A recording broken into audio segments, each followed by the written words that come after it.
आज हम इस वीडियो में क्लास 10th बोर्ड एग्ज़ाम के लिए कुछ मोस्ट इम्पॉर्टेंट क्वेश्चन स्टडी करने वाले हैं जो ऑलरेडी कुछ प्रीवियस ईयर्स ये क्वेश्चंस आए हुए भी हैं।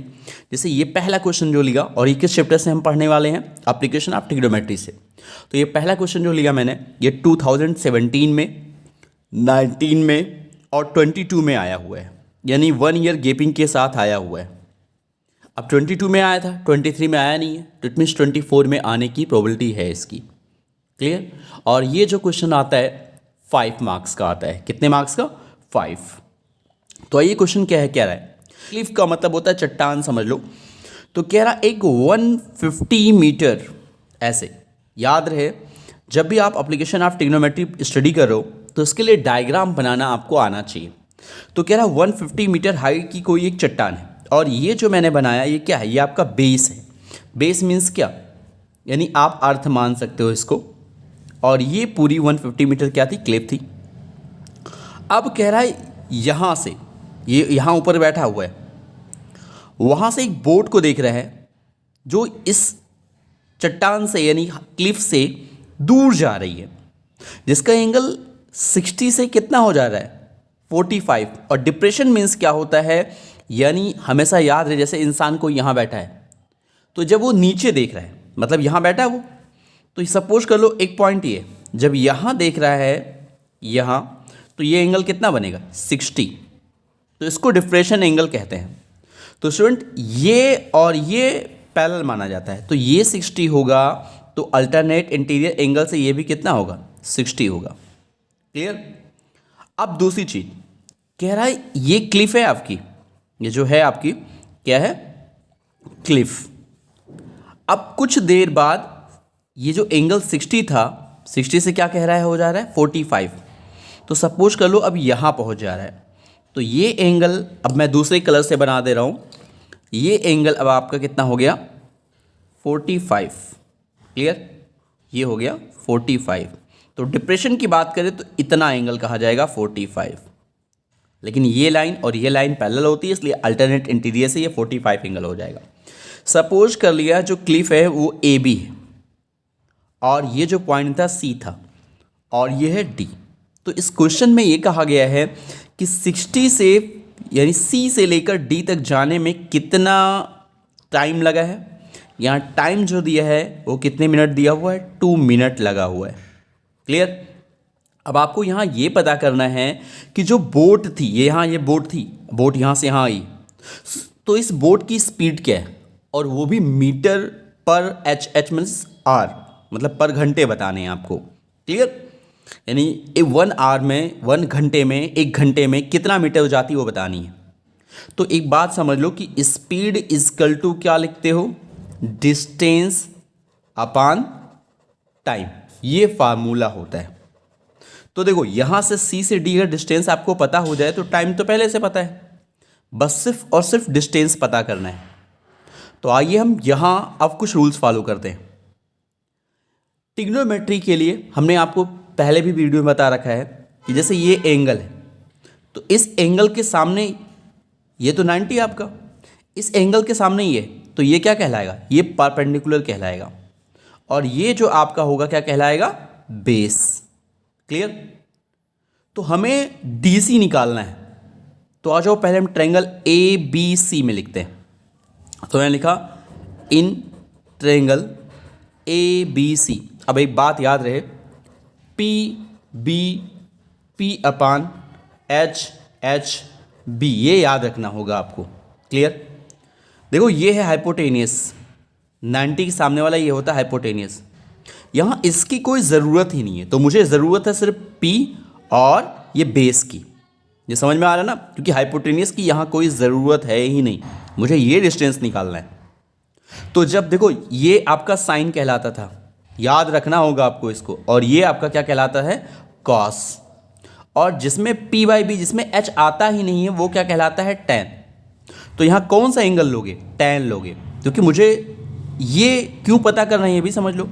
यहाँ से यहाँ तक में से अगर मैं AC को माइनस कर दूँ तो यही डिस्टेंस तो बचेगा, तो इसलिए मैं पहले ABC में लिखने जा रहा हूँ। इस हाइपोटेनियस की जब ज़रूरत ना हो तो समझ जाओ टैन लेना है। तो मैंने लिखा यहाँ tan 60 क्या लिखा, tan 60 डिग्री। अब tan 60 यहाँ क्या मैंने बताया, P/B, तो इसके लिए P यही तो हो गया 150, और इस AC को मैंने थोड़ी देर के लिए क्या मान लिया, X मान लिया। क्या मान लिया, X। और इसे जो मैंने मान लिया यहाँ से यहाँ तक, ये Y मान लिया। याद रहे ये टाइम है, ये डिस्टेंस नहीं है। तो यहाँ से यहाँ तक डिस्टेंस मैंने A से C को X माना और D से C को Y माना। Y ही आपको निकालना है। तो जब tan 60 लिखा तो P/, क्या होगा अभी, तो यहाँ ABC में परपेंडिकुलर कितना था, 150, और बेस कितना है इसमें, सिर्फ AC है बेस, तो AC को आपने क्या माना है, X माना है, तो भाई X लिख दिया। अब tan 60 की वैल्यू भाई टेबल से आपको याद रखनी होगी, तो मुझे याद है tan 60 की वैल्यू कितनी होती है, √3 इक्वल टू हो गया 150/X। अब क्रॉस मल्टीप्लाई कर लो, तो जैसे ही क्रॉस मल्टीप्लाई करोगे तो ये हो जाएगा √3x इक्वल टू 150। अब √3 उधर जाके डिवाइड करेगा तो 150/√3। अब इसको रेशनलाइज कर सकते हो। रेशनलाइज मीन्स √3 से न्यूमरेटर और डिनोमिनेटर में दोनों में क्या करो, मल्टीप्लाई कर दो। तो ये ऊपर आ गया 150√3 और नीचे √3 मल्टीप्लाई होगा, क्या आएगा 3 1 जा 3 3 5 जा 15, यानी 50√3 आ गया। तो ये जो x की वैल्यू आपको यहाँ मिली, इट मीन्स x की जो भी वैल्यू मिली वो कितनी मिल गई, 50√3। ये अभी आपका AC निकला हुआ है। ये क्या निकला हुआ है, AC। अब आइए इस बड़े से ट्रायंगल की बात करते हैं। फिर मैंने लिखा इन ट्रायंगल ABD में, फिर यहाँ tan 45 लिखो। लेकिन याद रहे ये एंगल के सामने अब इस पूरे ट्रायंगल की बात हो रही है, तो परपेंडिकुलर तो यही होगा, लेकिन जो बेस होगा ना पूरा AD हो जाएगा, ये पूरा यहाँ से यहाँ तक। तो यहाँ फिर आपने tan लिखा, tan 45 equal to perpendicular means वही 150 लिखोगे, और जो बेस होगा पूरा AD लिखोगे। तो x ये था और y ये था, तो x प्लस क्या हो जाएगा, y। tan 45 की वैल्यू होती है 1, तो यहाँ आपने लिखा 1 इक्वल टू 150, और स्टूडेंट x की वैल्यू आप निकाल चुके थे, तो यहाँ लिख दो 50√3 प्लस y। अब आ जाओ थोड़ा सा क्रॉस मल्टीप्लाई करो। जैसे ही आप क्रॉस मल्टीप्लाई करोगे तब देखो ये क्या आ जाएगा, यहाँ वैल्यू जो निकल जाएगा 50√3 प्लस y इक्वल टू 150, क्योंकि क्रॉस मल्टीप्लाई करना है। तो यहाँ से जो y की वैल्यू आएगी हो जाएगी 150 माइनस 50√3। अब इस क्वेश्चन में अगर √3 की वैल्यू दी है तो ठीक है रख लो, नहीं दी है तो इस दोनों में कोई चीज़ कॉमन दिख रही है, 50 कॉमन दिख रहा है। तो यहाँ से जो y की एग्जैक्ट वैल्यू आएगी मैं यहाँ लिख दे रहा हूँ। देखो यहाँ से जो ये y की वैल्यू आएगी एग्जैक्ट मैं यहाँ लिख रहा हूँ। तो 50 जब कॉमन करोगे, यहाँ से आप यहाँ आ जाइएगा, 50 जब कॉमन किया तो y इक्वल टू 3 माइनस √3, ये मीटर आ गया y।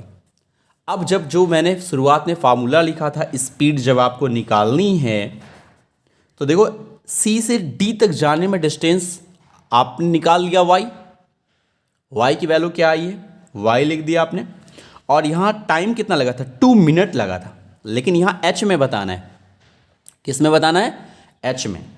तो y/t आपको लिखना था। तो y तो आपको पता है 53 माइनस √3 मीटर है, बट t आपका क्या था, t आपका था कितना मिनट, 2 मिनट। ये मिनट में था भाई, तो 2 को 60 से डिवाइड कर दो, तब ये क्या हो जाएगा, h में हो जाएगा। तो 2 1 जा 2 2 3 जा, यानी t की जो वैल्यू आएगी 1/3 h आएगी। h मीन्स क्या, आवर या आवर बहुत लोग कहते हो, तो ये घंटे हो गए, यानी 1/30। तो यहाँ t की जब वैल्यू आप रखोगे 1/30, तो 30 ऊपर जाएगा मल्टीप्लाई करेगा, तो 3 5 जा 15 हो जाएगा भाई, ये रेसिप्रोकल होगा ना। तो यानी स्पीड जो आ गया आपका, याद रहे अब ये मीटर पर h में है, तो 30 जब मल्टीप्लाई करेगा तो 3 5 ज़ा 15 और 2 0 बढ़ा दो, ब्रैकेट में 3 माइनस रूट 3 मीटर पर एच। तो ये आपका क्वेश्चन कंप्लीट हुआ। ये दूसरा इंपॉर्टेंट क्वेश्चन स्टडी करते हैं। तो ये 3 मार्क्स का क्वेश्चन है आपका, ये भी 2017 में।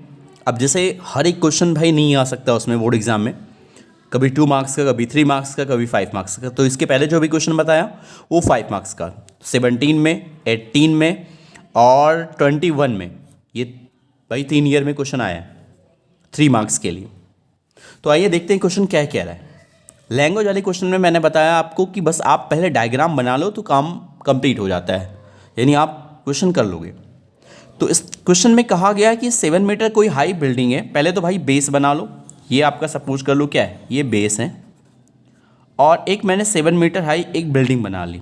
ये जो है आपकी क्या है, ये है बिल्डिंग, और कह रहा है एक टावर है, ये एक टावर मैंने बना लिया, ये क्या है, एक टावर। तो कह रहा है 7 मीटर जो बिल्डिंग से अगर हम इस टावर का, अब जैसे देखो यहाँ इंसान खड़ा है तो इसका पहले एकदम बिल्कुल स्ट्रेट लाइन एक बना लो यहाँ से, इसी के जस्ट पैरेलल। अब कह रहा है इस टावर का जो एलिवेशन है वो कितना एंगल है। देखो elevation of the top of A tower is 60 degree, इसके टॉप पोजीशन का, तो ये तो 60 डिग्री है, क्लियर।